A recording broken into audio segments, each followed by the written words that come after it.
अपरिमेय संख्या, देखिए इससे भी रिलेट करके आपको एक क्वेश्चन तो फिक्स है कि आना ही आना होता है, तो आप लोग हो सके तो इस पे भी जरूर ध्यान दीजिएगा, ठीक है। अब देखिए यहाँ पे बोल रहा है कि √2 एक अपरिमेय संख्या है, आपको ये प्रूव करना है। देखिए मैं एग्जांपल्स का क्वेश्चन बता रहा हूँ, इस पे डिटेल में भी हम बाकी सारे क्वेश्चंस पे भी बात कर लेंगे, हम देखते हैं इसको।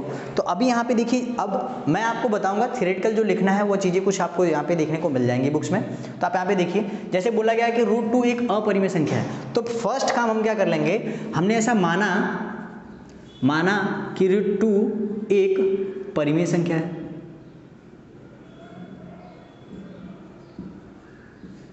ठीक है, परिमेय संख्या है। जब आप किसी भी संख्या को परिमेय संख्या बोल सकते हैं तो आप बोल सकते हैं कि √2 बराबर p/q होगा, है ना, लिख सकते हैं हम इसको ऐसे। तो अब यहां पे आप ऐसा बोल सकते हैं कि p और q में एक के अलावा और कोई उभयनिष्ठ गुणनखंड नहीं होना चाहिए, ठीक है, जो कि आपको थ्योरी में लिखना रहेगा। उसके बाद हम क्या करेंगे, q को इधर लेके आते हैं, ठीक है, हम ऐसा भी लिख सकते हैं q बराबर √2 बराबर p। देखिए इस चीज को मैं एकदम शॉर्ट में यहाँ पे बता दूंगा यार, और खत्म हो जाएगा। आपको बस थोड़ी थ्योरी याद रखनी है, जो कि प्रमेय 1.3 जो मैं आपको बताया कि प्रमेय 1.3 क्या कहता है, कहता ये है कि अगर मान लीजिए कोई संख्या किसी, जैसे मान लीजिए कि ये हमारा x है, ये a² को अगर डिवाइड करेगा, अगर विभाजित करेगा, तो x जो है वो a को भी विभाजित करेगा। मतलब इसके कहने का ये है कि अगर मान लीजिए 3 है, 6² को अगर विभाजित करता है, काटता है, जो कि कटता है, तो 3 जो है वो 6 को भी क्या करेगा, विभाजित करेगा। अब यही थ्योरी यहाँ पे लगाकर हम इसको प्रूफ कर लेंगे। तो ये प्रमेय जब यहाँ पे आएगा, अब देखिए यहाँ पे रूट वाली वैल्यू है, तो हम क्या कर देंगे, दोनों पक्षों में, ठीक है, दोनों पक्षों का वर्ग कर दें।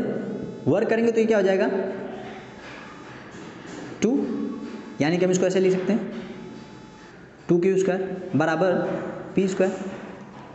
अब देखिए, अब जब हम इसको सीधा करेंगे तो यहाँ पे नीचे आ जाएगा, तो हम यहाँ पे लिखेंगे प्रमेय 1.3, सेम काम कि यदि 2 जो है वो p² को विभाजित करता है ना, ऐसा लिखोगे, यदि 2 जो है वो p² को विभाजित करता है, तो 2 जो है वो p को भी विभाजित करेगा, प्रमेय 6.1 से। और हमने जब एक से अधिक गुणनखंड आने लगता है, तब हम क्या करते हैं, परिमेय संख्या नहीं मानते, यानी कि जो हमने माना था वो क्या हो गया, गलत हो गया। यानी हम यहाँ पे लिखेंगे कि अतः ये संख्याएं क्या है, परिमेय संख्याएं नहीं है। और आपको पता है कि सभी नंबर्स में या तो संख्याएं परिमेय होंगी या तो अपरिमेय होंगी, तो हम ये बोल देंगे इस हिसाब से कि अतः ये सिद्ध हुआ कि √2 क्या है, एक अपरिमेय संख्या है। देखिए एकदम इजी लाल, कोई भी क्वेश्चन हो, किसी भी तरीके का हो, आप देखो इसके स्टेप्स को समझ लो, और जो मैंने आपको बोला है वो आपको लिखना रहेगा। यहाँ पे जैसे प्रमेय 6.1 में मैंने बोला, और यहाँ पे इतना इजीली आपको समझ में नहीं आया तो भाई इससे इजी कुछ नहीं हो सकता। ये समझ के रखो कि सबसे शॉर्टकट है, इससे बड़ा शॉर्टकट है ही नहीं। तो आपको ध्यान इसी पे देना है कि क्या करना है, मान लीजिए जो भी ऐसी संख्याएं दी जाएगी, पहले उसको एक बार मान लीजिएगा कि वो परिमेय है, और उसको परिमेय है तो हम उसको p/q के रूप में लिख सकते हैं। और यहाँ पे भी लिखना होगा कि और p और q में क्या होगा, एक के अलावा और कोई उभयनिष्ठ गुणनखंड नहीं है। अब उसके बाद जब हम इनको लाएंगे, दोनों पक्षों को वर्ग करेंगे, तो यहाँ पे हमने प्रमेय 1.3 वाला जो हमको बताया गया था उसके स्क्वायर को, तो वो विभाजन के हिसाब से उसमें क्या हो जाएगा, एक और उभयनिष्ठ गुणनखंड आ गया। तो इससे हमने जो माना था वो क्या हो गई, त्रुटि हो गई, गलत हमने माना था। और गलत हमने माना था तो संख्या क्या है, अगर परिमेय नहीं है तो क्या होगी, वो परिमेय संख्या ही होगी, ठीक है। इससे हमने बात कर ली। इसके बाद हम आते हैं नेक्स्ट टॉपिक पे, ठीक है। इससे रिलेटेड देखिए आपके बुक में एग्जाम्पल्स भी अच्छे खासे दिए गए हैं, और आपको अभी देखिए इसमें एक और क्वेश्चन है जिसमें बोला जाता है कि विभाजित होगा कि नहीं होगा, है ना, विभाजन वाला, वो भी हम देख लेते हैं। अगर आप ये पॉइंट देख लेते हैं, देखिए पॉइंट टू पॉइंट मैं पढ़ा रहा हूँ, ज़्यादा प्रैक्टिस करवा नहीं रहा हूँ, सिर्फ पॉइंट टू पॉइंट बता रहा हूँ क्वेश्चंस को, तो आपको वही ध्यान देना है। जैसे क्वेश्चंस में आपको दिया गया है कि कौन सी संख्या विभाजित, पूर्णतः विभाजित होगी और कौन सी नहीं होगी, ठीक है। आपको अब इसमें ऐसा कहा गया है कि मान लीजिए x बराबर क्या होगा, p/q, और q क्या होना चाहिए, 2 पे पावर n और 5 पे पावर m, ठीक है।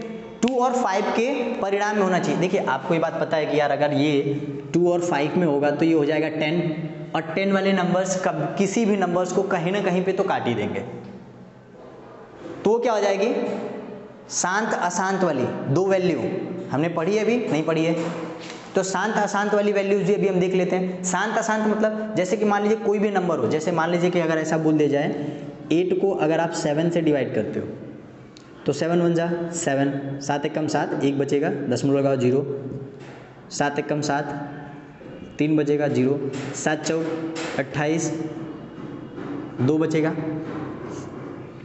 0 लगा दो, 7 दूनी के 14, फिर कितना जाएगा 6 बचेगा, है ना, और 6 बचेगा माइनस करने पे तो हमने 0 लगाया, 7 बटे 56, 4 बचेगा 0 आएगा, फिर 7 बचे 35, 5 आएगा 0 आएगा, 7 सते 49, 1 आएगा, फिर 0 आएगा। देखिए हमने यहाँ से 10 से शुरू किया, ये नंबर तक पहुँचे और फिर से 10 आ गया, यानी कि ये नंबर क्या हो गए, कटेंगे ही नहीं, ये हमेशा रिपीट रहेंगे, तो इसको बोलते हैं अशांत।